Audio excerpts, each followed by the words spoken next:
Thank you all very much for joining us here today. My name is Joshua Tucker. I'm the director of the Jordan Center for the Advanced Study of Russia here at NYU, and I am delighted to welcome all of you to our latest installment of our New York City Russia Public Policy series, which is a joint series we've been running now for a number of years, 4 years at least, that's a collaboration of the NYU Jordan Center for the Advanced Study of Russia at NYU and the Harriman Institute at Columbia. Today, I'm delighted to be joined by Tim Fry.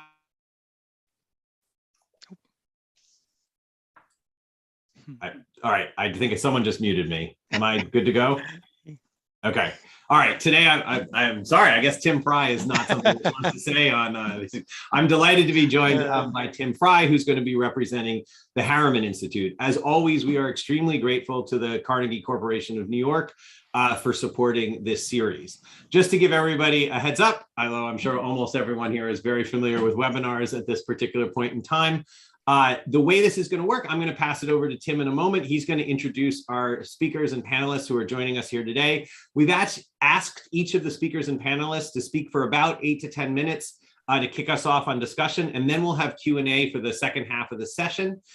Because it's a webinar, one of the nice things is you can leave your questions at any time using the Q&A button at the bottom of your screen. You can address your questions generally, you can address them to particular panelists. Tim and I will then monitor the Q&A, and when we get to the question portion of today's session, we will be grabbing questions from the Q&A. We apologize ahead of time if we're not able to get to all of the questions, as I'm sure there will be a lot of interest in what our speakers have to talk about today. So thank you once again for joining us. Thanks to the Carnegie Corporation of New York for supporting this, and I'm going to turn it over to Tim Fry right now to introduce our speakers. Tim? Thank you very much, Josh, for that warm introduction. I'll say a few words about each of our speakers. You can learn more about them. Their bios will be put in the chat, so I won't go into a lot of detail, but let me just say we're really happy with the team of experts that we brought together to talk about what we think is really a central question at the moment in Russia's invasion of Ukraine. We'll begin with Andrea Kendall-Taylor, who's a senior fellow and director of the Transatlantic Security Program at the Center for New American Security. She's previously worked at the National Intelligence Council in the United States. Then we'll go to Michael Kaufman, who serves as the Research Program Director in the Russian Studies Program at the Center for Naval Analyses and is a fellow at the Kennan Institute. He's been one of the go-to sites for commentary on military issues since the war began. Kadri Leak, who is a senior policy fellow at the European Council on Foreign Relations. She's written broadly on Russia, Eastern Europe, the Baltic region, and Eurasia. And before joining the ECFR, she was the director of the International Center for Defense Studies in Estonia from 2006 until 2011. And finally, we have Olga Oliker, who's program director for Europe and Central Asia at the International Crisis Group in Brussels, and has also worked at RAND and previously in the US Department of Defense. We always try to include Ukrainian voices on events on Ukraine, and in this case too, we tried to reach out to several defense analysts from Ukraine, but we weren't able to land one, unfortunately. As I hope you can understand, they're quite busy and in high demand at the moment. We look forward to including them in future panels on the topic and apologize for this in advance. So now I'll turn the floor over to Andrea Kendall-Taylor to kick things off. Andrea? Great, thanks, Tim, and it's great to be here. I thought what I would do is maybe just say a few words about where we are now and how things might evolve, and then really looking forward to hear what my fellow panelists have to say.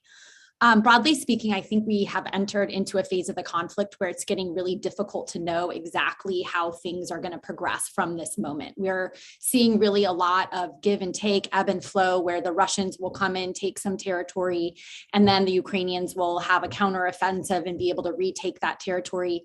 What's happening around Severodonetsk is a really good example where it's hard to get granularity of exactly where things are. There's conflicting accounts. But it is really this ebb and flow, and it's really difficult to decipher, I think, exactly what's happening on the ground. So given all of that uncertainty, maybe just to kind of think through how things could evolve looking forward. We know, President Zelensky himself has said that eventually this will end at the negotiating table. But it's clear, I think, that still seems like it is a very, very long ways away, and that there's really no prospects for negotiations in the near term. Russia, for its part, I think tends to sense that things are going well, and I'll say a little bit more about that in a second. But the Ukrainians too sense that things are going well. They have an influx of weapons. This most recent announcement about the long-range rocket systems that the United States is providing, I think the UK has now said they'll do the same. I think that helps the Ukrainian sense of momentum and what they will be able to accomplish in the war. Also, there's other reasons, it would be difficult to enter into negotiations, I think, for the Ukrainians, given Ukrainian public opinion, all of the atrocities, the high casualties that Zelensky is talking about the Ukrainians having suffered will make it really difficult, if not impossible, for them to accept conceding any territory beyond what Russia has taken since the February 24th date. So again, I think this is just trying to paint the picture of we're kind of in this ebb and flow, but really difficult to imagine getting to negotiations anytime soon. I've had the opportunity just recently to participate in a couple of track 2 sessions with Russian interlocutors, and maybe just to say a little bit about what, the story that they tell of where we are in this conflict. I mean, when you talk to them, again, just this goes back to the point I made, that the Russians do really sense that things are going well. They recognize that phase 1 of this war was a total disaster, that the Russian forces were defeated in Kyiv and forced to retreat and focus their efforts on the east and the south. But they'll talk about now the fact that that the Russian military is adapting. The Russians recognize, they're prepared for the fact that this is likely to take a very long time. They'll talk about the fact, in the United States, the buzzword that we use is incremental gains, slow and gradual incremental gains that the Russians were making. And the Russians will say, well, that's by design, that they are adapting, and that is intended to minimize Russian casualties, that really has become an overarching objective for the Russian forces, because the Kremlin wants to avoid any mobilization that would be very politically costly at home, and that Putin and the Kremlin is really keen on trying to preserve the image of normal life in Russia. So they are making these slow incremental gains in many cases in the East. And they feel very confident that Russia will, over some period of time, be able to take all of the territory in the Donbas. It then becomes very likely, in my view, that once they take that territory and they're not going to give up some of the territory that they hold in Kherson and other places, that the Russians, it is plausible that they would offer a ceasefire and some sort of diplomatic discussions at that point. And then the onus is on the Ukrainians in particular. But again, it's back to that point of Ukrainians not wanting to concede any territory. And then the Russians say, well, then if the Ukrainians refuse to negotiate at that point, then there will be no choice other than to continue the fighting. And that at that point, maybe the Russians look onto Odessa as a potential next step. Our US intelligence community has said that we don't think that Russia has the capacity to go for Odessa without a mass mobilization. But the Russians believe, that so far, well, if they can defeat the best Ukrainian fighters in the East, their sense is that the Ukrainian military forces around Odessa are conscripts, people who are less trained, and that they do have the potential to take Odessa in the longer term. So I think the other thing that the Russians are counting very much on is that if Russia calls for a ceasefire and offers these negotiations, that is going to put tremendous strain and stress on the transatlantic community in particular.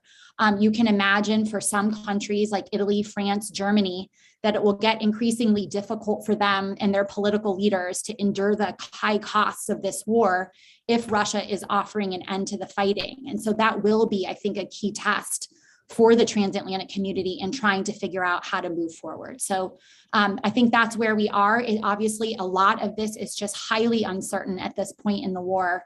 But I'll turn it over to my colleagues to provide the actual answers of what's going to happen. Great. Thank you very much. And I should add that this is all kind of on the record, public forum events, and I hope everybody is aware of that and is comfortable with that. Thank you for a really great introduction that really puts the ball in the other court of our speakers. And we'll hear from Michael Kaufman next. Okay, thanks. I guess I'll pick up where Andrea left off. So I'll briefly paint what I think have been the two main phases of this war, which are almost two very distinct campaigns.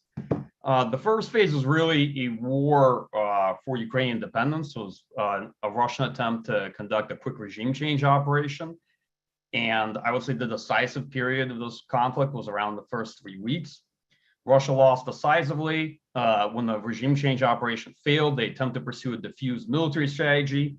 Russian forces were trying to go after way too many things at the same time along 3 disparate fronts. They were competing with each other for forces.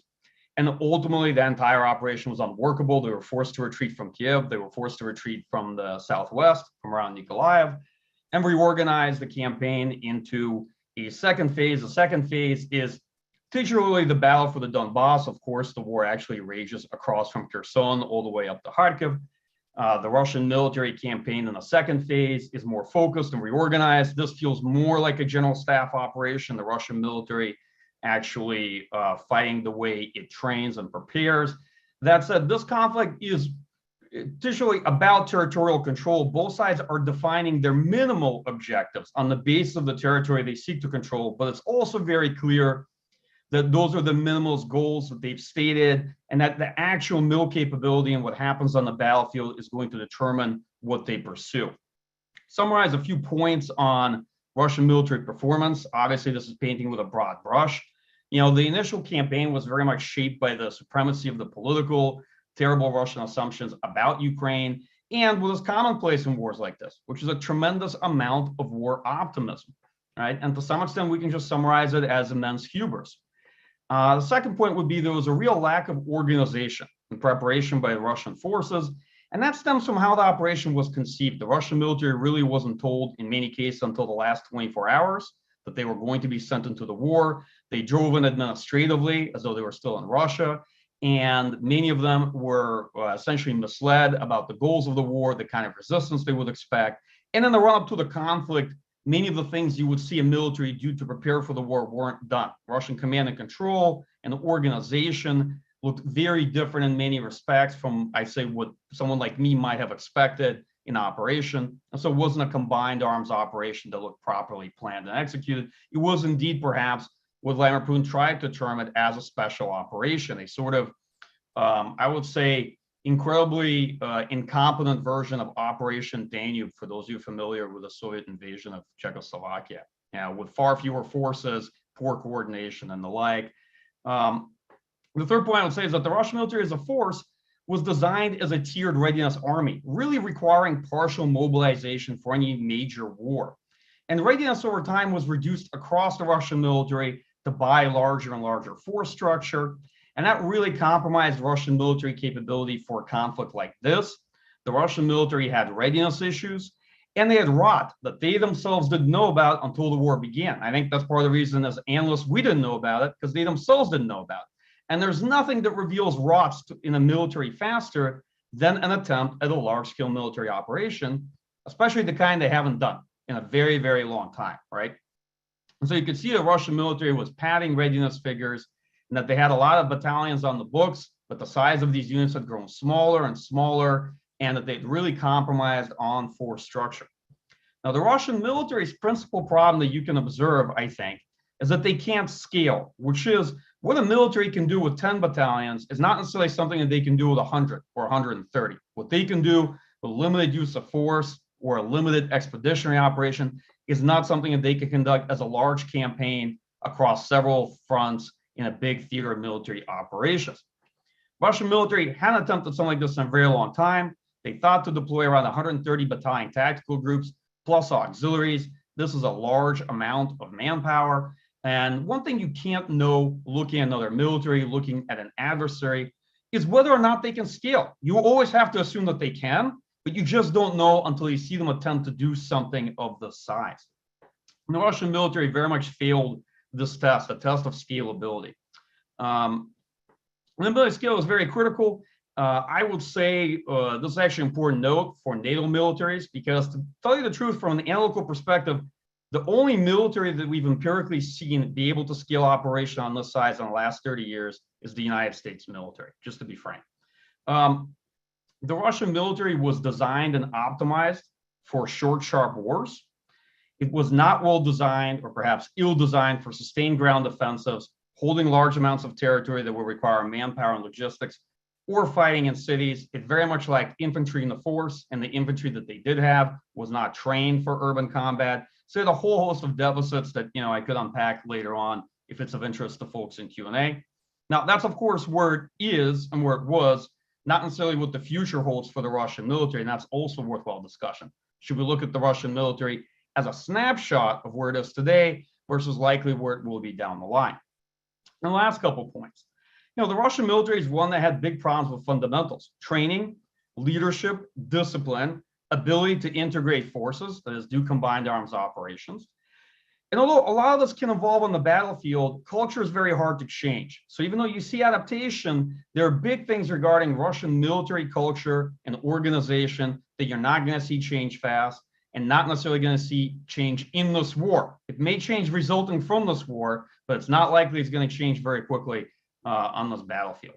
And in general, I think we overestimated the Russian military's level of training, leadership, and also the relationship between the military and the individual warfighter, the soldier. That's how they treat the actual force.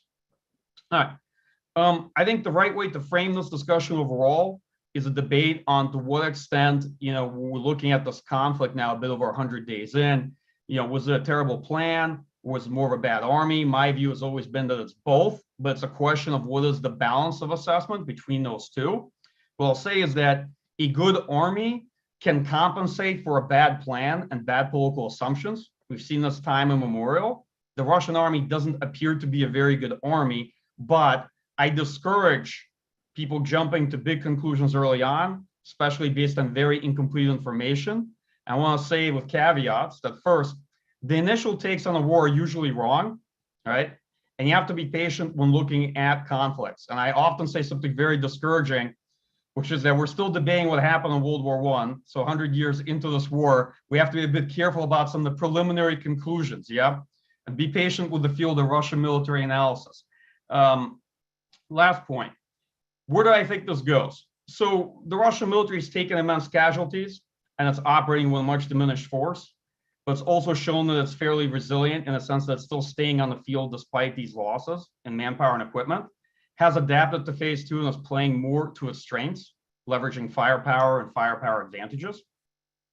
Russia is making incremental but fitful gains in the Donbas, so the war is far from over, and they have been conducting a shadow mobilization behind the scenes, trying to raise manpower levels such that they could sustain the war, although they have structural problems when it comes to force availability when you look over the long term.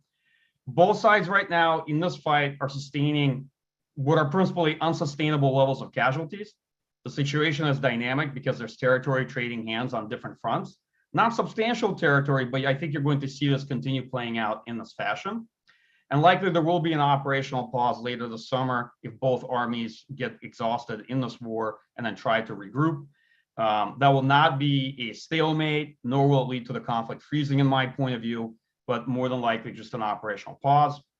The long-term military balance on the whole, based on manpower availability and assuming sustained Western support, which is an assumption, tends to favor Ukraine. That is not predictive of outcomes. That's just a generalization about the trend and sort of if we take the art of the maybe medium to long view. The local military balance in the current battlefield appears to favor Russia in the Donbas, although it's hard to tell looking at both forces because of how little we can see day to day. So I think I'll end with that. Hopefully I didn't use up too much of my colleagues' time and turn it over to the next speaker. No, that was fantastic. Thank you very much. Now we'll hear from Kadri Leak. Thank you. Thank you very much for inviting me. And I think I will focus my remarks on a somewhat longer term view, or what could we expect of West's relations with Russia in longer term future. There are many politicians and countries that are starting to contemplate already that Russia will still be there. One day we will need to discuss questions of European political order with Russia, like it or not, how to do it, etc. And these are all fair questions, but I think to do that will be a lot harder than we necessarily think. The war that Russia has undertaken seems so badly thought through that I think many of us have a subconscious assumption that Russia will understand that it has made a mistake and they will somehow want to come out. And to be honest, I don't see that happening. I have also spent some time now with people from Russia, and actually the perspective that emerges from that takes is fairly bleak. It seems that Russia is fairly resilient while being tied to a fairly archaic foreign policy agenda. And that could potentially continue for a long time. Resilience, we see, there are no major defections from the regime. Russia's economy even is doing better than we would expect after imposing all these sanctions. As I understand, this month is going to be the first when Russia is not adding money to its reserves. So far, instead of spending reserves, they have actually been adding to reserves because oil price is so high. Even if they have lost customers, they are still accumulating money. So that's a little bit cold shower, really, to everyone who cheerleads Western unity and thinks that this should definitely change things. It hasn't. What has changed, but not thanks to the West, but thanks to Putin, is Russia's foreign policy agenda. And as I see it, it has turned into something much more archaic than was the case. I have been writing about Russian foreign policy and I have tried to follow it. And I was actually somewhat impressed, though grudgingly, by how Russia was coming to terms with its reduced size in world politics. It was accepting that it's not a superpower anymore, but a solid second-rate power after China and the United States.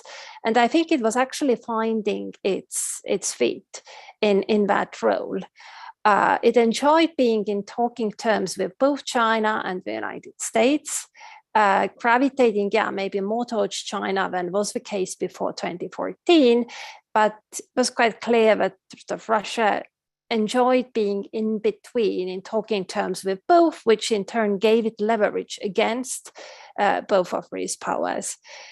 They were cultivating many regional relationships, be it in Middle East, be it in BRICS, be it in Africa, and some of that might have been sort of acting as a spoiler against the West, but not all of it. Actually, many of these operations had their own rationale, and some that started out as spoiling attempts actually acquired rationale. I think Syria is a case in point here.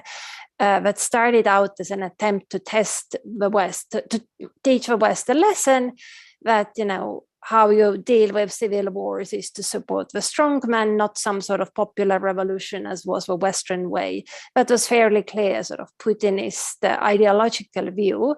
But now actually, being a power broker in the Middle East has paid off in multiple other venues, and not least helped Russia when in its relations with Saudi Arabia when oil prices are being discussed and set. So I thought that Russia was actually finding an agenda. It was remarkably successful matching means and ends, even if the West might like neither. And then suddenly, President Putin prioritized his own obsession with Ukraine and basically neglected all that new agenda of emerging Russia. And he went back, not just to sort of Soviet West dichotomy, that has, of course, shaped him when he grew up, but it's really something even more archaic, having to do with, historical and religious feelings. Now, the trouble is that even though this agenda is not shared, by very many people among Russia's elites. I really wonder if there is anyone at all, or maybe a few people in the closest circle. It is very hard for anyone to leave it behind. So if you look ahead and think of the times when Putin leaves, and that will happen one day, the sad truth seems to be that he has succeeded in saddling the country with Ukraine as a priority. And that might be exactly what he intended to do. I remember in November when I was in Moscow, some of my Russian interlocutors said to me that he might want to resolve that issue by force. And part of the reason why he will do that is exactly because he fears that the next generations might care less.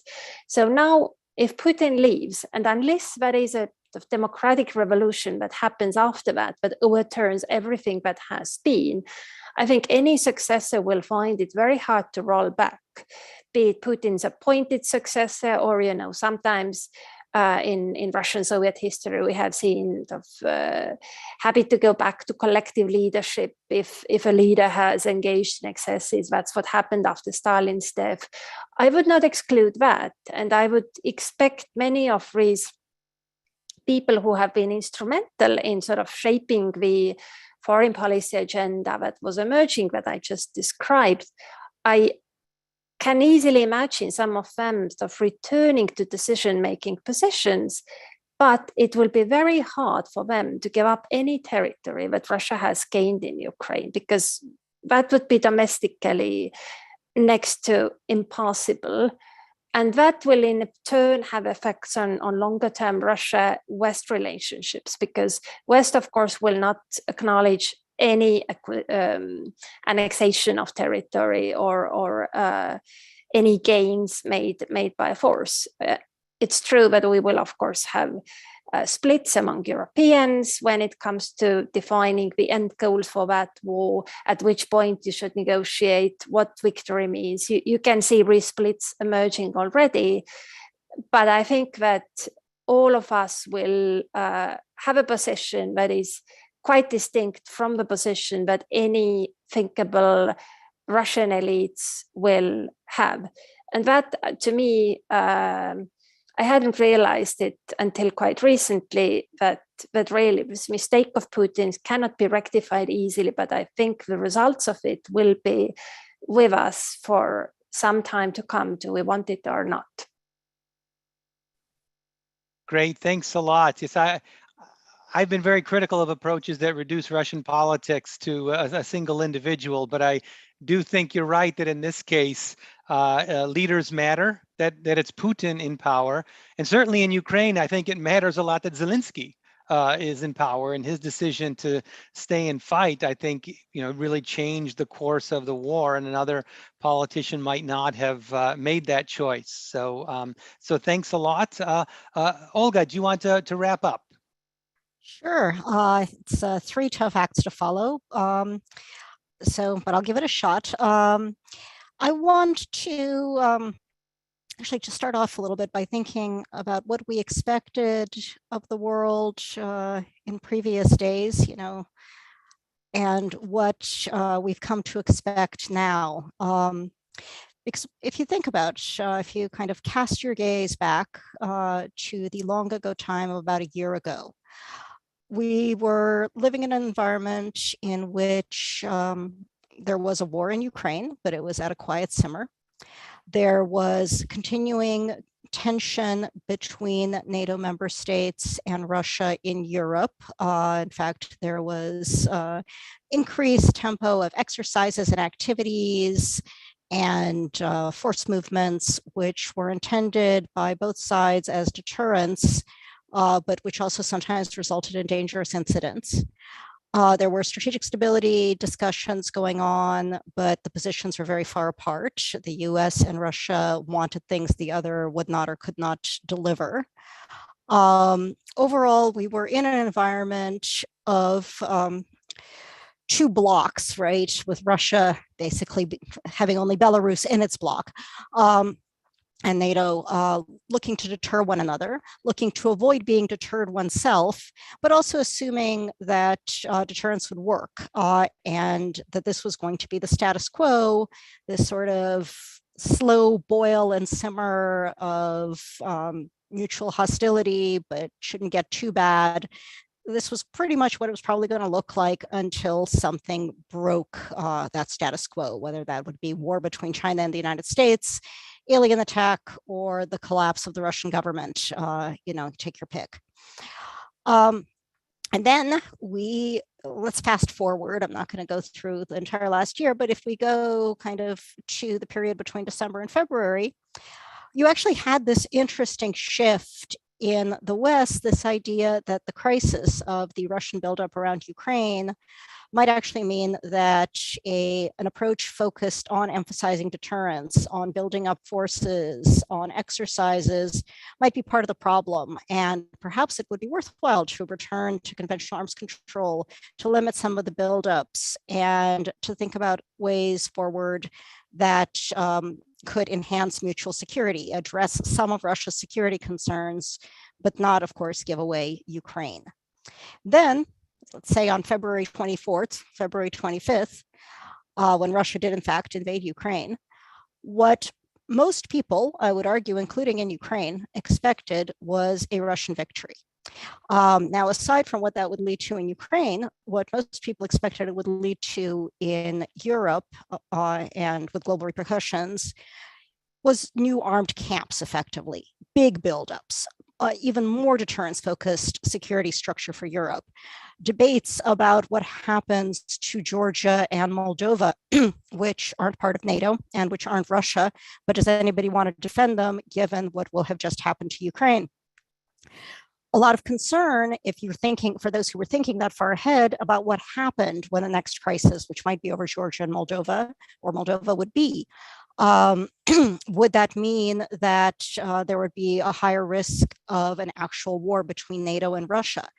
That we were moving into this really, really dangerous world in which the Ukraine crisis would have ended badly, but the next crisis could end even worse.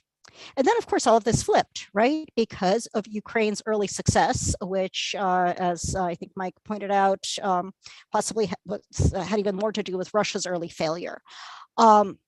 Ukraine was pushing the Russians back, or at least keeping them from moving forward very quickly. And if it got enough help, maybe it could even do even more. So the help poured in, and the Russians did pull back from parts of Ukraine. They regrouped. And a new fight started, this time mainly in eastern Ukraine, which the other speakers have talked about how this has shifted around. But again, I want to go back and think about as the Russian invasion began, when not a few people in the West were arguing that Ukraine should cut a deal with Russia and accept its fate, because at least fewer Ukrainians were going to die that way, right? So if you're going to lose early and keep more people alive. Now, what that deal would have looked like wasn't entirely clear. People were proposing neutrality, but Ukraine had, of course, been neutral in 2014 when the first stage of this war began. So the notion that all Ukraine needed to do was offer Russia its neutrality and everything would be fine, that wasn't what Russia was asking for, among other things. Now, interestingly, a few weeks in, we've got a few people arguing or asking why Ukraine won't make a deal to accept partition, because what's happened over the course of the last few months? Well, we've shifted, right? We've shifted from, oh, wow, Ukraine is winning, to a few weeks in when the fight turns into a fight. Okay, Ukraine and Russia are fighting for the negotiating table. So eventually that's going to be where they define the future, right? All wars end at the negotiating table.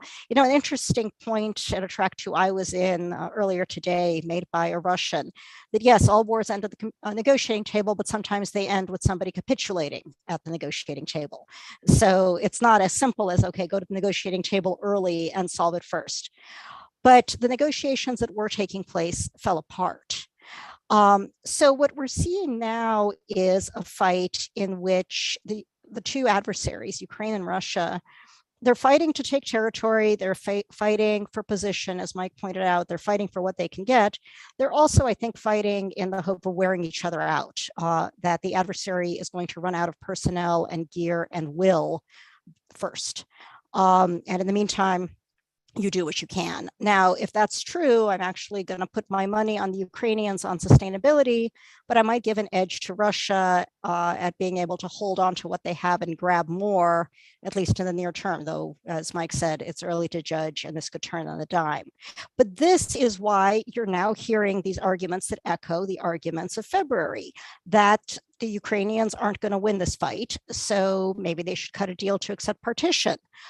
Which seems one way or another to be the most likely outcome. And that way, fewer Ukrainians will die in the process of getting there. And indeed, you hear Russian officials arguing that by supplying Ukraine with weapons, the West is prolonging a war from which we know the outcome. The other thing that I think is really interesting about this is 100 plus days after the Russian invasion began, we are looking to a future which, as Kadri described, NATO members in Russia are going to be settling into armed camps, substantial buildups, deterrence-focused security approaches, effort to isolate Russia, Russia's effort to isolate itself. We still don't know what's going to happen to Georgia and Moldova or what anybody's going to do about them. And the prospects for either conventional or nuclear arms control deals, again, as Kadri said, don't look great. So why are Western states, and this is kind of what I want to close with talking about a little bit, why are Western states still supporting Ukraine under these conditions? We're in the same future we thought we were going to be in, right, to some extent, except that more Ukrainians and Russians are dead, and even more will be dead before we're done. So there are, of course, moral arguments for continuing to support Ukraine. Russia's invasion was completely unprovoked. There are also, I would say these are also moral arguments, but they're more transformational moral arguments about shaping history and responding to it. Arguments that wars of aggression that are fed by colonialism, toxic masculinity, racism, and the kinds of ideologies that Russia seems to be fond of and developing aren't something that belongs in the world we want to live in. So one has to fight that, even if that means fighting artillery fire with artillery fire and you're ostensibly a peacenik. The counter to that, of course, is that morals and transformational ideals are pretty irrelevant and even counterproductive if one can't attain one's goals in support of them. And given the risks of escalation, and when you have Russia, the world's big possessor of the most nuclear weapon states, up against 3 other nuclear powers backing Ukraine, the escalation risks are kind of scary. So isn't it immoral to risk that kind of escalation? And of course, another counter is that morals and transformations seem to matter pretty selectively to pretty much all countries, and Ukraine matters to Europeans.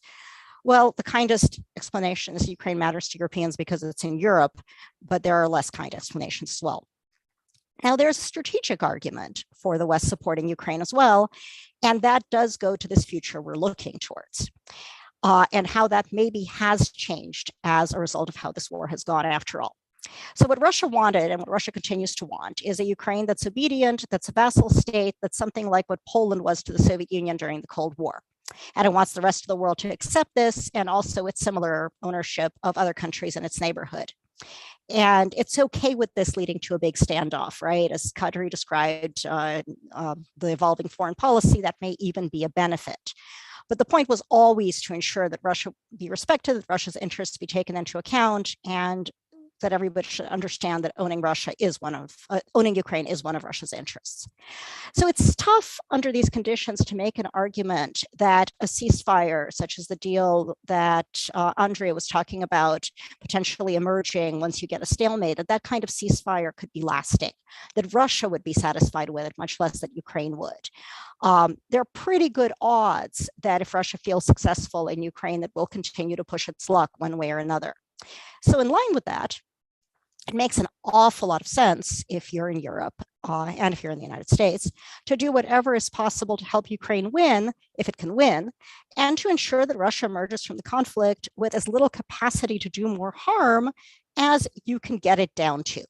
So ideally, even if there is that nasty, unstable stalemate from which everyone walks away to rearm, Russia has a harder time rearming, rebuilding, reconstituting its military, something Mike was talking about, than Ukraine does. And Ukraine's going to have the Western help. And then, maybe then Russia will be forced to negotiate. Maybe then, despite everything that Kadri has explained to us, Russia will have to explain that the Ukraine it's got isn't the Ukraine it wants or is ever likely to get. or maybe not, right? Maybe you can't do that. Maybe, Russia is going to emerge from this and be able to rebuild. Now, I would argue that militarily, given that this army is the product of an awful lot of efforts in modernization, I'd say the rot is pretty deep and Russian rebuilding is pretty hard. But even if you don't believe that, if you're looking at most outcomes leading to armed camps and dangerous crises going forward, looking to a future where you can reduce some of that risk and perhaps open the door to the possibility of a genuinely more stable future, and of course, the country that's at the center of the fight is up for that fight, well, you do that. And I think that is pretty much where we are now. And I can be completely wrong about where we're going to go from it. This has been a fairly surprising set of events up until now. But for me, I think it's really interesting to just look at this evolution of expectations and how this war really hasn't changed the future of Europe and European security that we're looking forward to. Great. Thank you so much, Olga. And thanks to all of the speakers. This has just been fascinating. As always, learned so much in the first 45 minutes. There's so much here to dig into. To the audience, again, thank you for those of you who left questions in the chat. There are already a whole bunch of great questions in there, but I want to invite everybody else to put their questions in the chat. And if you're watching on YouTube, you should also feel free to leave questions in the chat on YouTube as well. I'm going to start just by digging into a couple points that were raised by our panelists just a little deeper, and then we'll move to more general questions from the audience. My first question is for Kadri here, which is, I think this was a very provocative argument you made here about Putin's obsession with Ukraine. And one I've thought quite a bit about, why Ukraine matters so much to Putin in what context. But I want to push you on this a little bit, because on where you think this is coming from, where you said this kind of obsession with Ukraine. What I've heard about this is that this was sort of one story that I've heard here, which kind of dovetails with some of the other remarks that were made here, is that, or with your remarks, is that Putin was worried that he was going to be saddled with the legacy of having lost Ukraine to NATO. And that as time passed, it was going to be harder and harder for Russia to re-exert control over Ukraine. Eventually, Ukraine would join NATO. Eventually, there would be weapons and forces in Ukraine close to Russia's border, and that he didn't want this to be his particular legacy. Is that what I want to push you on just a little bit? Is that the argument you're making, that it is Ukraine for the sake of Russian security? Or is this a larger argument about Ukraine being part of, for example, the famous statement that the dissolution of the Soviet Union was the worst tragedy of the 20th century, or even something more than that about sort of Russian history and the remarks that Putin was making before the start of the conflict about Ukraine not really being an independent nation. So when you say he's obsessed with Ukraine, what's driving that obsession? Yeah, thank you for asking. I very clearly do not have a concrete answer. What I can say, I think this thing has developed. It wasn't there when Putin came to power in the last day of 20th century, and even much later. I mean, I remember myself, a friend of mine, an Estonian journalist, asked him a question in May 2005 about relations with Estonia and why can't you apologize for occupation. Putin got angry and sort of started telling that why do we always need to apologize, etc., etc. At one point he said that, listen, if we all sort of started rectifying old mistakes, then what? Should we take back Crimea? And he said that in a sort of manner that ridiculed the idea. And I think that was sincere at that time. It clearly wasn't sort of clever hiding of long-term plan. So I think Ukraine has really increased in importance. And I think that has really many reasons. One is the standoff with the West that has made Ukraine's sort of place in European political order more important. If Russia and the West were in good terms, then it would be a lot less important whether Ukraine is in NATO or not. And I don't think that we can say that Russia acted because of security concerns. I mean, security concerns was the one thing that could have been resolved by diplomatic means. That was available. That was something that President Biden offered to President Putin.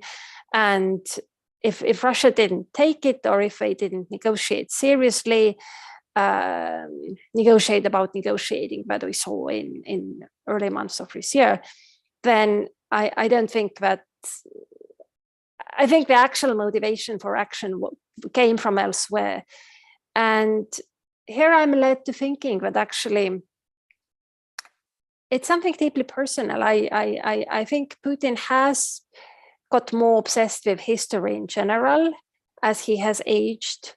I think his time in Corona isolation has done his job, and he has self-isolated fairly severely. As far as we know, he hasn't had Corona, but he has taken good care not to get it. People are quarantined for weeks before they meet him. That reduces the overall number of meetings. His exposure to people who think differently from him has been drastically diminished from an already low level where it was, because of his 20 years in power that have led him to be in his own bubble. So I think, at least for now, it seems to me that this is really one of the sort of most personalized wars we have seen in recent history. And Putin, we have known him as a rational policymaker, but that is the first time where he clearly has diverged from any cost-benefit analysis you could rationally come up with. So that's why I say it's war of obsession. Thank you, Olga. Michael, I want to ask one other question here, which is to you, which is, you ended your discussion here by talking about the sort of balance of forces as being in the short term favorable for Russia, but in the long term favorable for Ukraine. And I would just like to just sort of dig into that like that tension between the two of those just a little bit more and push you a little bit on this. So is this largely something about defending your own territory, right? That in the longer things go on, it's easier to defend your own territory than it is to forward project force. Is this about beliefs, as you mentioned, beliefs about the Russian military just not being set up to eventually to hold territory, to seize and hold territory long term? Or are there other factors that lead to you thinking this is the case? And more importantly, what would make this change? You said it was very speculative at this point, and you mentioned, right, that it was conditional on Western support and the support continuing to provide support for Ukraine. And that obviously makes sense, but are there other factors that it's conditional upon? So for example, if Russia was to go into full mobilization, would that change your assessment of this? Are there things on the Russian side that could change your assessment of this? And I also want to just that segues nicely into a question that we have in the chat from Brianna Philpott, who asks how likely you think it is that this Western aid will support, that this Western support will continue going forward for Ukraine, and raises the question of the US 2024 elections and the possibility of a candidate who might not be so pro-NATO being returned to office in 2024. Is there in some sense a strategic imperative to not have, is 2024 kind of a deadline of some sort here? Do people think that is there a lot more uncertainty past 2024 because it's unclear what the American political situation will be in the aftermath of 2024? So I'd like to, I'd love your thoughts on those questions. Okay, sure. So how to reconcile some of those comments. First, okay, we have a sense of the local military balance, right? And now that we've gotten a much better understanding of the condition of Ukrainian forces, which I think earlier on in the war, we really didn't know very much about the state of Ukrainian forces. And Ukrainians have done a very good job fighting and resisting, right? But as the war shifted into the second phase, it was clear that there were high levels of attrition on both sides. And there was actually better visibility on what's happening, I think, in the Russian military than the Ukrainian one. Now looking at the sort of local military balance, it does appear somewhat favorable to Russia, although it depends on what part of the battlefield you look to. Well, I made the comment about longer general trends. Okay, so the challenge on the Russian side is that the force structure that they are using is essentially forcing the army to fight at peacetime strength without raised manning levels of mobilization, without stop-loss policies, without the legal authority to employ conscripts. Some units cheated and used conscripts early on, but that's only because they were cheating first and foremost on readiness levels, and we're padding those regarding contract servicemen available, okay? So what happens is, due to attrition, the actual availability of the Russian force now is much reduced, right? They've taken a substantial amount of casualties. Figures range dramatically. I have my own that I've sort of guesstimated here and there in terms of what I think is plausible based on my understanding of how battlefield casualties work, as opposed to some of the disparate numbers I've seen put out there. But however you take it, they're quite high. So attrition affects the force. There isn't another large Russian ground force to rotate these units with, to take all these units off the line some months from now, exhausted from combat, and bring in some fresh other thousands upon thousands of troops. Yeah. So the Russian military is trying to create reserve battalions from what's left of the force and contract servicemen that they've been hiring over the last couple of months. But that is a piecemeal solution, and it cannibalizes part of the force, right? That means that it leads to overall degradation because they're using what's left in the active equipment, and they're using the officers that over time they will need to train new conscripts and new recruits, because they're taking these officers and having them lead these other reserve units. So now you're seeing this is the part of the war where both sides are digging into mobilized reserves, right? Because the level of attrition has been so high. And so basically for the Russian military, they can extend their fighting power in the war, that is their staying power in the battlefield, but it's very hard to them to drastically reverse their fortunes. And the question on general mobilization, to be perfectly frank, is a non-issue, because general mobilization is not possible in Russia, because Russia doesn't have a mass mobilization army. This ain't the Soviet Union, and this isn't the Soviet army, okay? There is not a mass mobilization structure in the Russian military. It is not set up for that. So you can conduct partial mobilization, you can raise manning levels over time, you can replace some losses over time, but I want to make this clear, folks, this is not the Soviet Union, okay? And so so when people say, well, what about general mobilization? I say, no, there aren't empty formations of equipment to mobilize people into, okay? This other army no longer exists that you're imagining from the 1980s with class A, B, and C divisions, all right? On the Ukrainian side, I'll be very brief, and my comments there are simply due to Ukraine has mobilized a tremendous amount of manpower. They do not have the equipment for this manpower. If they had the equipment, over time, they can replace losses. They can train up these units on better Western equipment, and they can generate combat credible forces, additional brigades. They're in the process of doing that now. If they had an operational pause in the fighting, they would be able to do that better, right? But right now that force is being stretched, and it has to be thrown into counterattack in different places to hold the Russian military. But on the whole, if you look at sort of maybe the medium timeline of later out to this year or next year, yes, the long-term military trends favor Ukraine, conditional Western support. However, that is a very big condition. I think 2024 is the wrong question. The right question should even be really about later this year. There's a couple of things people need to understand. Western stocks of equipment are not infinite, one. Two, a lot of them have already been used up and sent to Ukraine, and there are year-long backlogs to replace NATO munitions now already as a result of the things that have been provided to Ukraine. There isn't this other set of munitions that most other countries have that they're holding back on. Some do, but it will be dependent on them, right, on their political will to send that additional equipment. And of course, the United States has more things it can send, but many of these things are conditional on the political decisions to do so. And I have no answers there. I'm the wrong person to ask. Will the United States do it? How long will the support last? At what level? What happens between now and 2024? I'm sorry, I already hate to be in the speculation game, and I'm forced to be in it often enough on military matters. Please do not ask me to be in it on political matters too. So as always, I conclude by saying those general assessments are not predictive of outcomes. A lot of things happen on the battlefields, and turning points in the war are best seen in hindsight, not when you're in the midst of the conflict observing it, right? It's always easier to write this history once it's already transpired.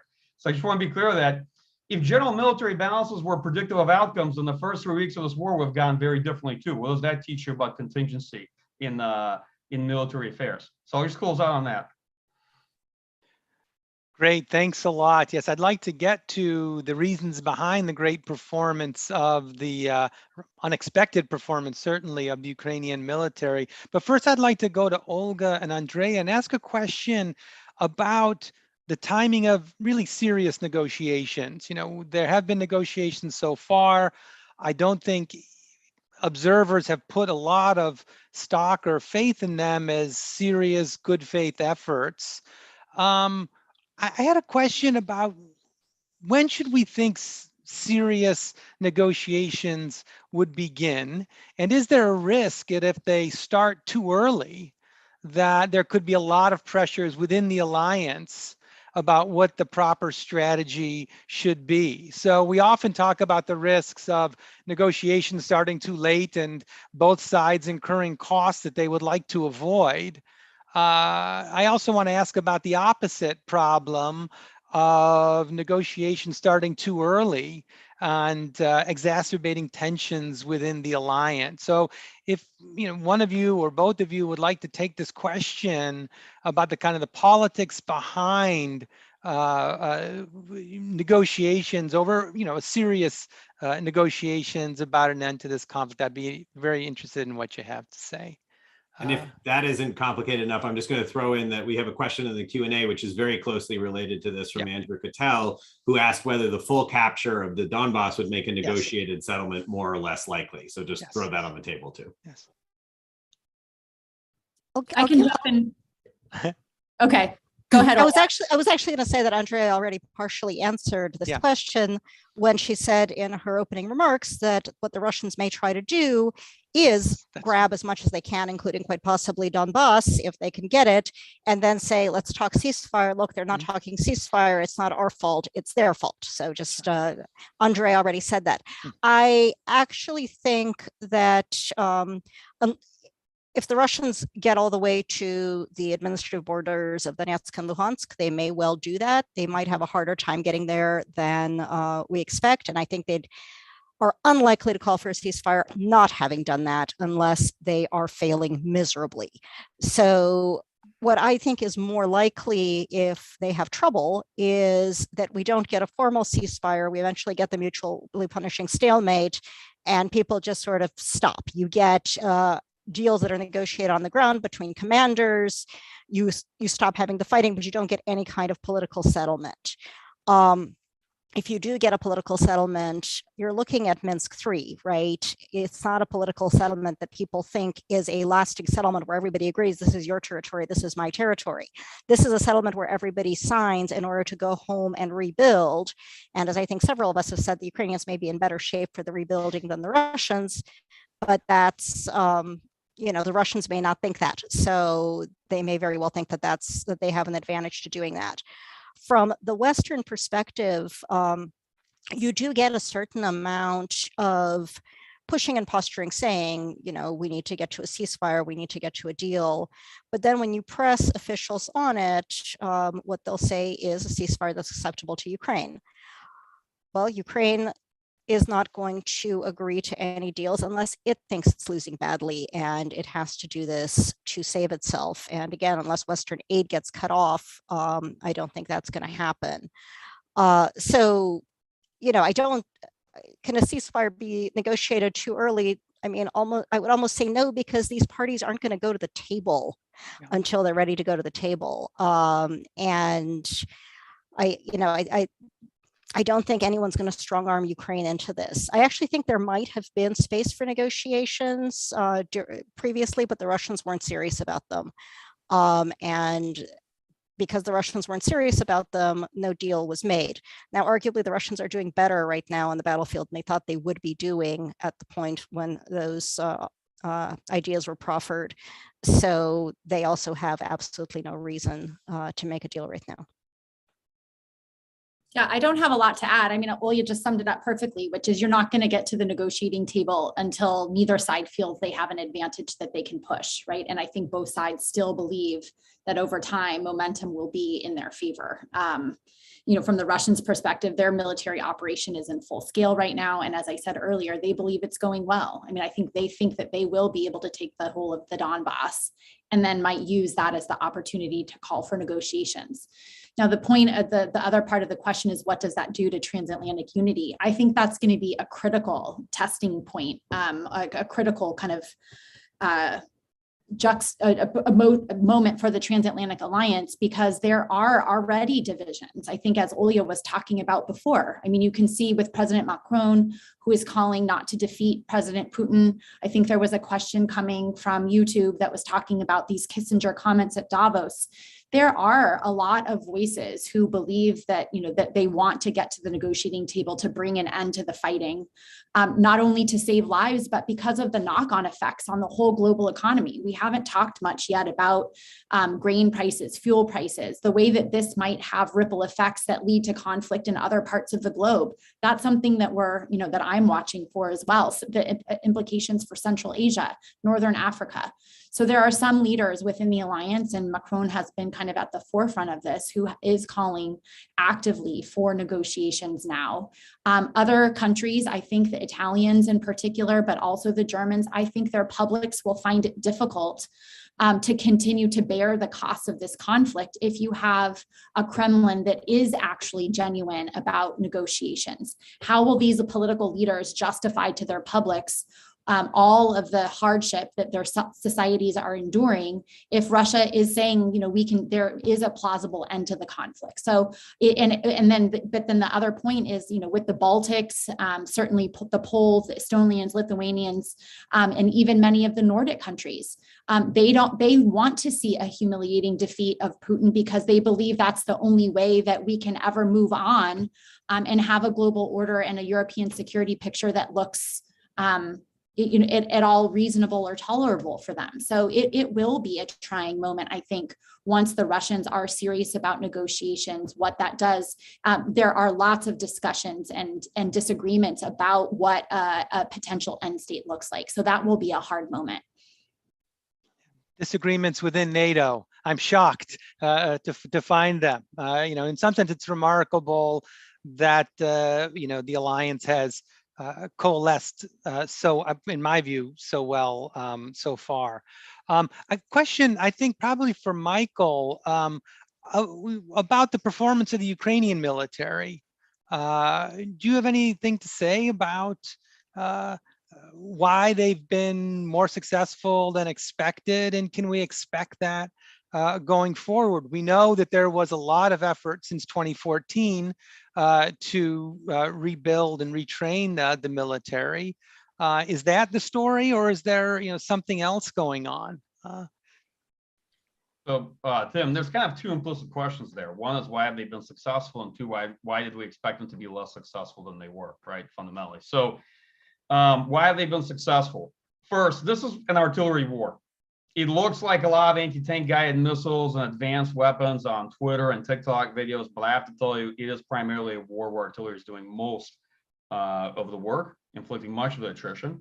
It's a war with much less maneuver due to the size of the forces and terrain. It's a force where infantry engagements are fairly rare outside of urban environments, and you're not seeing a lot of combined arms maneuver by both sides, actually.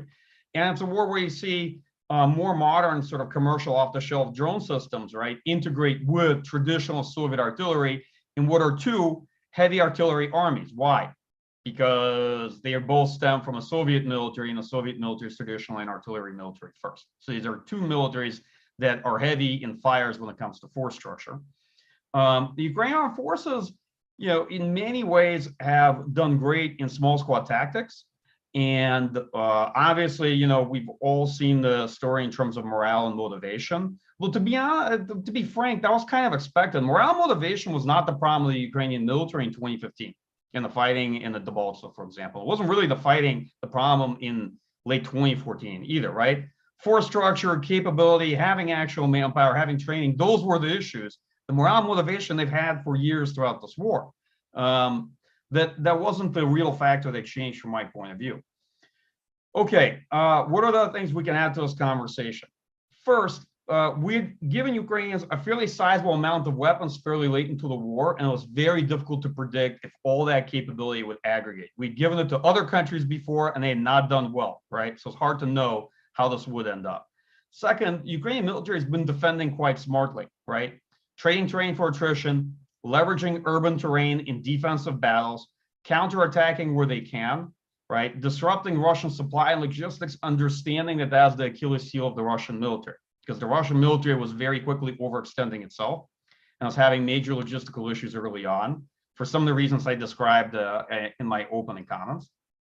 And they've been pretty creative in how they use the capabilities they have. For example, Ukraine had a lot of air defense, and they were pretty creative in how they were setting up air defense ambushes and creating problems for the Russian Air Force. This is just one sample. We can go through a lengthy list of things they've done well. You know, the other thing I would add is that I think part of the reason we underestimate the Ukrainian military may be threefold. First, it's a fairly young army that had benefited of their own reforms, but they were very incomplete and there were structural deficits there. And the sort of reporting, I think, from US trainers, at least in my personal experience, was rather mixed. So it's hard to tell how this would play out. Second, they were conducting a lot of preparations in secret. And early on going into the war, it wasn't look like they were preparing all that well or all that much. And by the way, part of that is true because Ukrainian military performance has been very uneven, depending on where you look in this war. And Russian military performance has also been very uneven, depending on where you look in this war, right? So there's no such thing as a large conventional war where everything goes well for one party. That story is obviously very mixed, and it'll take time to dig it out. But I've already seen evidence on both sides where not everything went well or to plan. You know, and another reason beyond being much more capable and competent than I think we've given them credit, let's be frank, they're also getting substantial amount of support from the United States and from the West, direct support. The extent of which we don't fully know or necessarily appreciate, but it is meaningful in terms of battlefield outcomes.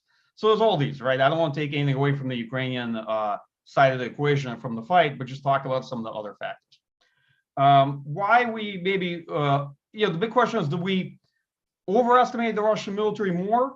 Or is the issue really that we underestimate the Ukrainian military and how the Ukrainians fight, right? And that's another one of those debates that I'm very interested in unpacking. Right? That's one of the more interesting conversations to be had as we look back on this conflict. And also why, how we do military assessments and so on and so forth. That's a debate I know the intel community is having with themselves right now. And I think Olga wanted to follow up on this as well.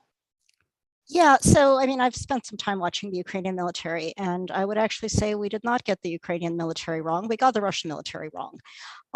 Certainly in the early stages of the war, it was Russian failure, not which turned into Ukrainian success. But what the Ukrainians have done in this war, which I find really interesting, is, and this isn't the Ukrainian armed forces, this is Ukraine. Ukraine has pretty much doubled. I've tried to do the math on the back of an envelope, the number of people it has armed, maybe more. Now, not all of these people are trained military. The territorial defense forces are generally folks who used to, if they have any training, they used to shoot at bottles at the dacha, right, on weekends. But they got up, they got weapons, and they went out there, sometimes really terribly under-equipped. And I actually think a lot of the early casualties on the Ukrainian side were probably very high because they had people who were going out underarmed and with just and without body armor. But they went out there, and because the Russians weren't that good, they were able to really slow down the Russians, and this was crucial. The other thing that the Ukrainians have is they've got the entire population of Ukraine and have had them acting as spotters, supporting. And they're also a big chunk of the Ukrainian supply line. One of the things that was really, really broken about the Ukrainian armed forces in 2014, 2015 was that their supply lines were not working. I don't think they fixed their supply lines. The Ukrainian supply line, however, is rendered much more effective by the fact that you've got a whole lot of Ukrainians who are taking their personally owned vehicles, their cars, their station wagons, their Hondas, their Toyotas, their minivans, whatever it is, loading them up with whatever they can get. And that is going to be weapons. It is going to be casseroles. It is going to be fuel canisters, and delivering it to whoever needs it. And they're in touch with the defense ministry, and they're in touch with volunteer units. And it is all one big campaign, which is humanitarian and military and everything else working together. And that's a really tough supply line to break. And, you know, this is something that's probably impossible to institutionalize for a military, but I think you can't, you really shouldn't underestimate the importance of it for both getting supplies to troops and for helping the army fight, and also for morale and making sure the population continues to feel that it's part of the fight. Great. Thanks so much, Olga. We have a bunch of questions that have come in, and thanks everyone for the excellent questions. So I'm going to actually try to bundle 4 of them together and then open it up to all the panelists to answer which one of these they would like, but they're all under the rubric of trying to understand what's going on. We've just been talking about the Ukrainian military side of the equation with the Russian side of the military equation. So Kim Martin is asking, how have Russian operations today in Ukraine compared to those used in Chechnya? Are there similarities beyond the targeting of civilians, or are they fundamentally different kinds of wars? Then we have a question from Dennis Brown, who would like to hear more about how closely integrated the Russian Federation and Belarus intelligence, security, and military command structures are integrated, and that if something should happen to Lukashenko, does anyone on the top, Dennis writes, does anyone on the top floors of the power vertical lose sleep about a possible less dependent Belarus? Another question about what may or may not be motivating Russia, and this might be, maybe we should bracket this for a little bit later, and it might not be directly related here, but Rachel Denver notes this, kind of describes it as the international push for justice for war crimes in this war as being unprecedented, to be out this, I think that this scale and this quickly and so much discussion, and whether you think at all this is sort of playing into how the Russian military is thinking about responding, and the sort of Russian authorities publicly claiming that all allegations of war crimes are fake news. But do you think there's any way that this sort of like mentioning of war crimes is going to have an impact on anything, or is it sort of tangential and orthogonal? And then finally, we get the question that you get at every one of these types of panels, which is the possibility of Russia using a tactical nuclear weapon and the extent to which you think that's on the table. So those are a bunch of different questions about what's going on with the Russian forces. Is similar to Chechnya, Russia and Belarus, this question about war crimes, and then the omnipresent question of whether we might see the Russians use a tactical nuclear weapon at some point in this conflict. So I will go to Kadri and then Michael first on those, just because they've spoken the most recent, but I would be interested in hearing from any of our panelists on any of those topics. So Kadri? Yes, thank you. Trying to tackle some of it. I think I leave the comparison of the 2 military operations to Michael and others. Similar or different from Chechnya, we can definitely spot similarities, but on this one, actually, it was interesting to me. I could share with you a sort of snippet from earlier, 2014, annexation of Crimea. When I was in Kyiv, I met with a leader of Crimean Tatars who had received a call from Putin at the height of annexation. I don't remember which point exactly, but when that was very much in the agenda. And his conclusion was that Putin was testing me and wanted to make me his Kadyrov in Crimea. So we're sort of looking for local ally with some natural support among the population. And Mustafa turned him down. And that's why he has been spent his time ever since in exile in Kyiv. So that's just to say that, he's trying to use the tried and tested playbook, but I'm not sure that this is in all respects possible now. Lukashenko, definitely, that is an important issue for Russians. If Belarus managed to become more independent, that would be a big thing for them. I don't think they will let it happen. I think, and that's partly also the reason why Moscow didn't support the revolution of 2020 in Belarus. For a while, they sort of waited. It could have gone either way. Moscow was not at all happy with Lukashenko. He had sort of used them and been nasty to them repeatedly and also very recently. So they had all the motivations to go against him, but in the end they didn't. And I think exactly because under another leader, Belarus would have been more independent from Russia, more capable of fostering independent Western relationships. And war crimes, that is really interesting. It's true. I mean, Risa talked about a lot, and there are many people who very consciously gather evidence for future war crimes tribunals. unfortunately, I think the effect that has on Russian thinking is not what you mentioned. I don't think that Russians will become any more delicate in the way they fight the war.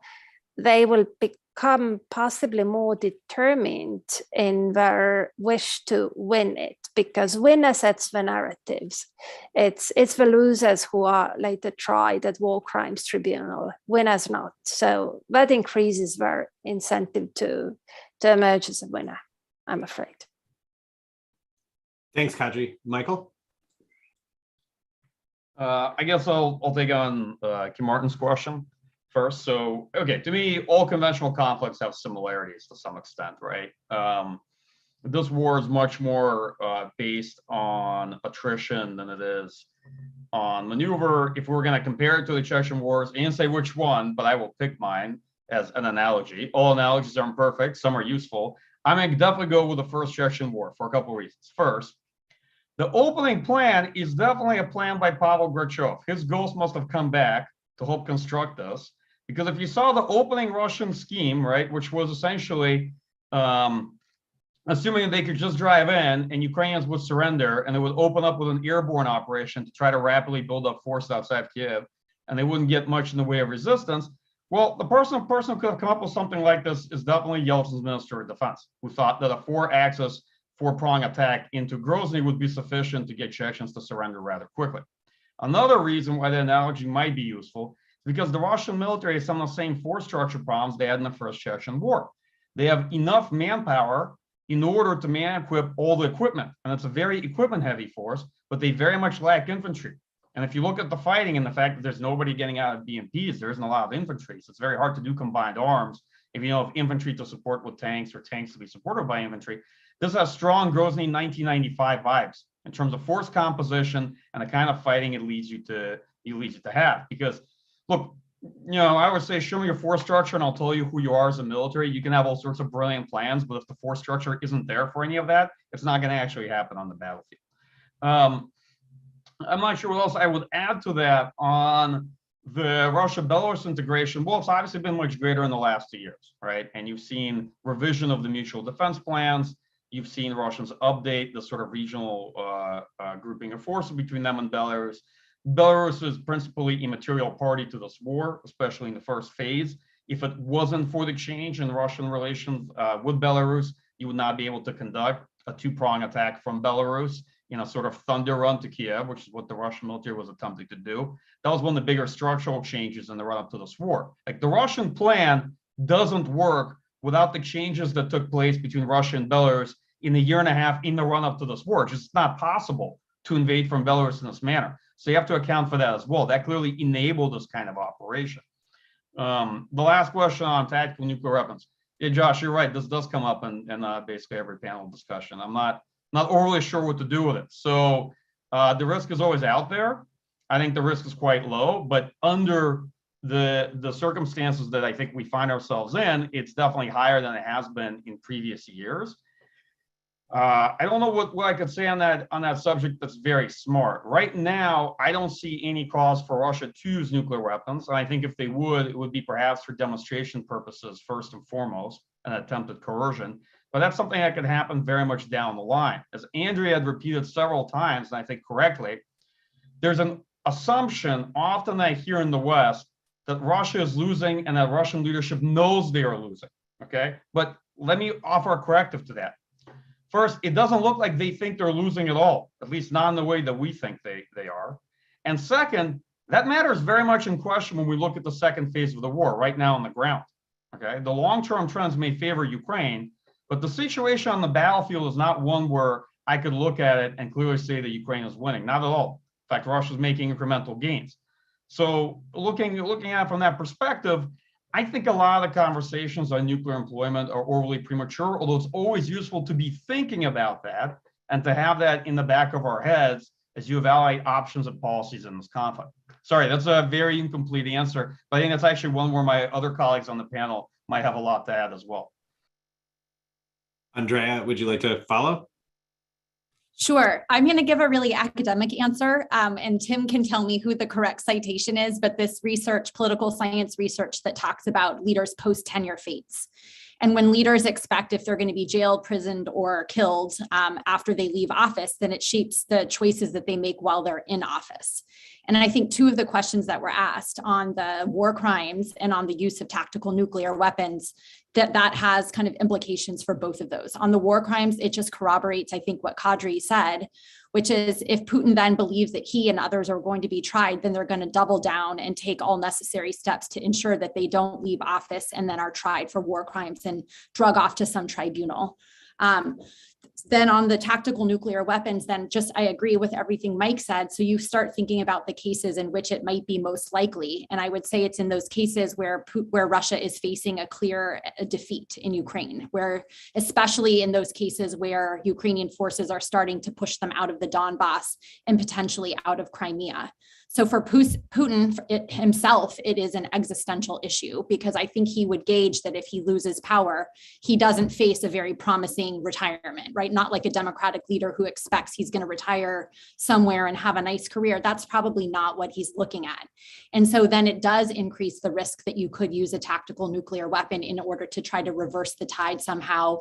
Or as Mike said, demonstration effects, trying to deter the sustained support from the West or something along those lines. But I also don't think it's just a Putin thing. I think it would probably permeate or be applicable to people around Putin. I think, from the Russians' perspective, if they're looking at defeat, the security services always have these worst case assumptions about the United States and NATO. So if they started, being pushed back in areas of the Donbas, the assumption of the security services would certainly be that Ukraine would go for Crimea next. And if they're successful in Crimea, well, then they very well might come to the Kremlin next. And so again, I think people around Putin might also be willing in that kind of situation to use a tactical nuclear weapon. But as Mike said, we're still a long ways away from that. And I think that kind of scenario is also extremely low likelihood. So just to reiterate, I think just to agree with Mike but add maybe a little more on conditions or what kind of scenarios it might be more likely. Olga, if you want to add on any of these points that we raised, or if you want to pivot and take a couple of minutes, there's a couple of questions in the Q&A about China, and we haven't really spoken too much about China over the course of the panel. You can not answer that question. I just didn't know if you still wanted to talk on this subject or if you want to do that, but feel free to also say whatever you were planning on saying before I brought up China. I'm not a sinologist, and I don't know what the exact questions on China are. My sense is that Beijing is not terribly happy about this war, but is not about to give up on its relationship with Russia over this war.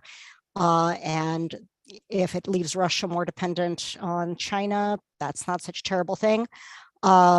So I think, and again, not knowing what the questions are, but I don't expect the Chinese to jump on in to make all of this go away or to mediate. I don't think that's what's going to happen. Look, on nuclear weapons, if you get a direct war between NATO and Russia, worry about nuclear weapons. At that point, definitely start worrying about the possibility of nuclear weapons use. It became much higher because a war between NATO and Russia is an existential war for Russia.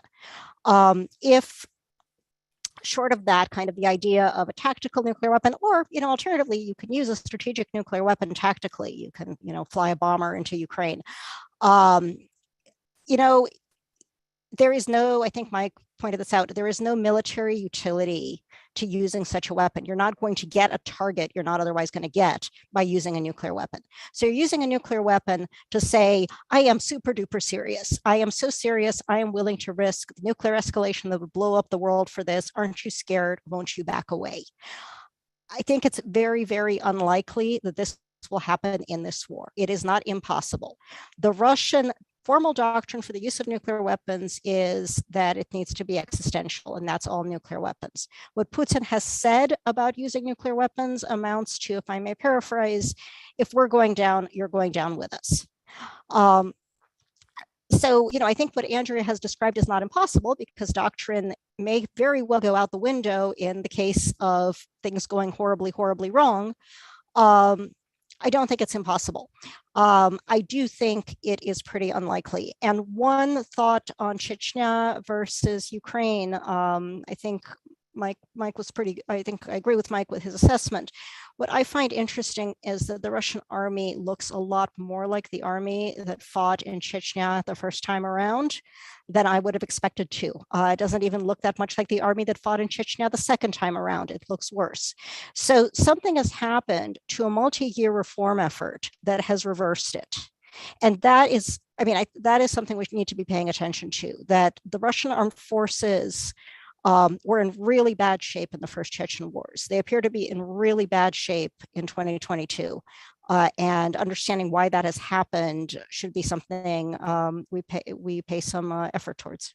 We put some effort towards. It's a pretty shocking indictment after all that's been invested in the Russian military, and given the state that Russia was in 1994-95. We have just 3 minutes left. So what I'd like to do is kind of a lightning round, beginning with Andrea and then going to Michael and Kadri and Olga. I just have one question. What are you looking for? What indicators should we be following in the next weeks or months? Andrea, I'll keep talking while you can figure out what you want it to be. But what are the things that you're looking at, or that we should be looking at, to try to tell us where this is headed? So I'll let Mike and Olya do maybe some of the military indicators if they want to go that direction. I'm really interested in the domestic stability dynamic of this. And we haven't talked a lot about the impact of this war on Putin's hold on power.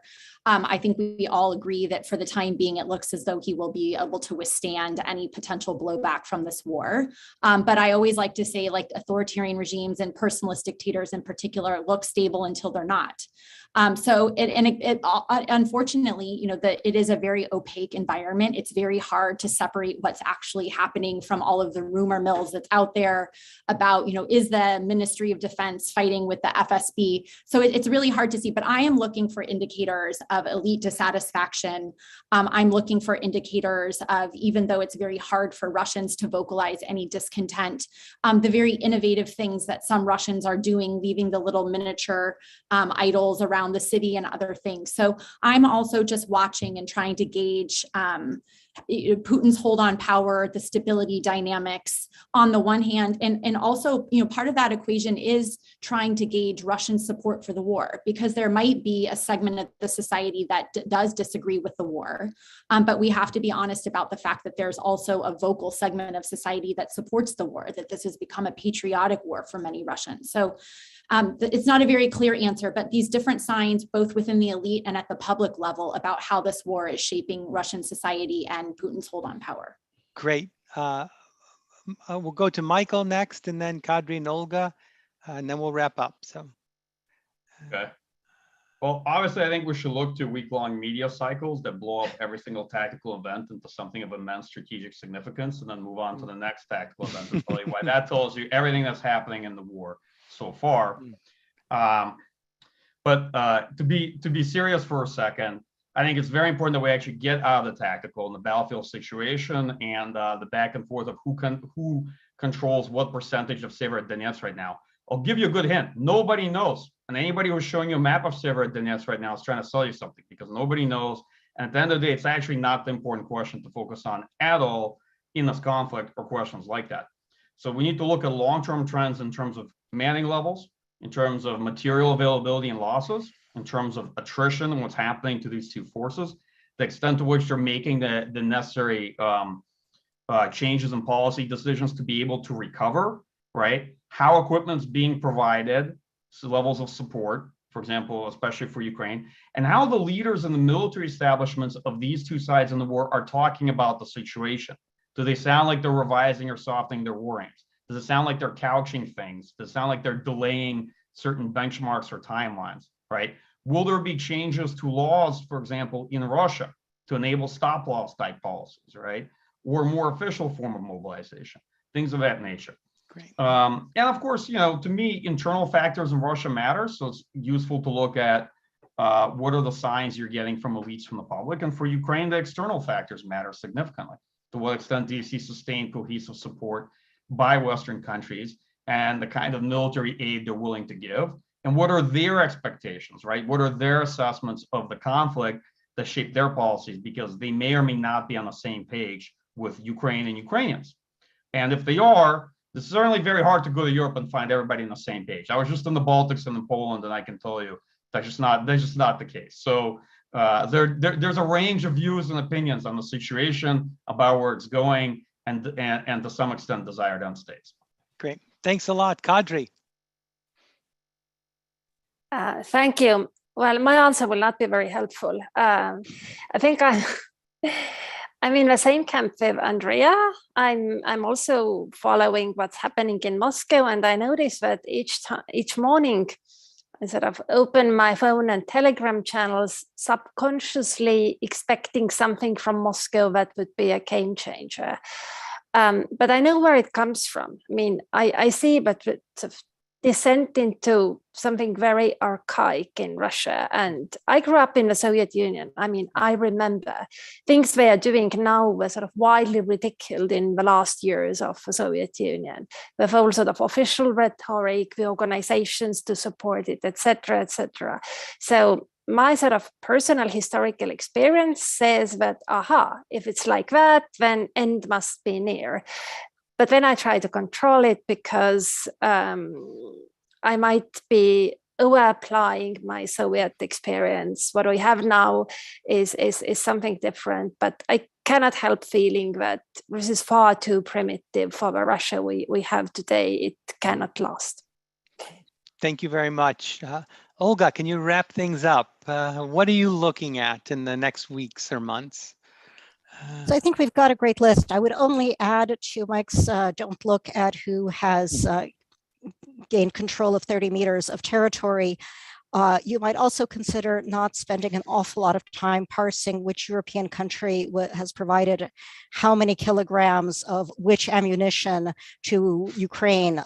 This is also apparently a very entertaining activity, but not one that is actually going to tell you anything about European unity or the course of the war. The one military thing I'm looking for is whether or not the Ukrainians can mount a successful military counteroffensive that actually takes a substantial amount of territory, because we haven't seen that yet. And that's something, the territory they gained back because the Russians left. And then we've had small counteroffensives here and there, but seeing something sustained would be really interesting in terms of what the Ukrainians can accomplish. The other thing I'm watching that hasn't already been listed is Ukrainian domestic politics. There is a lot of support for Vladimir Zelensky on the face of it, but there are also a lot of other people in Ukraine who would like to run the country, and they're looking for opportunities. And I think the way this war goes will certainly have an impact, but it's a very interesting space to be watching. Thank you. Thanks so much, Andrea, especially for mentioning. I was literally teaching my students yesterday about Timur Kuran's model from the Now Out of Never paper. And so to have you reference it in this, essentially reference that argument. And Olga, thanks as well. We did have a question in the chat that we didn't get to about Ukrainian domestic politics. So thanks for hitting on that in the final thing. So anyway, I want to thank our panelists once again. I feel like we could easily go on for another 90 minutes without covering all of the questions that everybody has. I've learned a tremendous amount from this. So I want to thank all of them very much for their time. I want to thank all of you who've joined us both on the webinar and on YouTube for giving us some of your day today. And I want to also just sort of thank everyone who's tuned in over the course of the year to this latest year of the New York City Russia Public Policy Seminar Series. It's obviously not gone where we hoped it would go at the beginning of the year, but I think in these last few months, especially, it has been providing a crucial source of support. I know I've learned a ton from all of these extra sessions that we've done. We are currently planning at this point to break for the summer. And so this is the last scheduled of the New York City Russia Public Policy Seminar for the semester. We'll be back in September with a full slate of events, sticking with this kind of virtual format for now, and for at least monthly events. Of course, if things break in the summer, you may hear from us before then. So thanks once again to the panelists, thanks to the audience, thanks for everybody, and we'll see everyone soon. Thank you.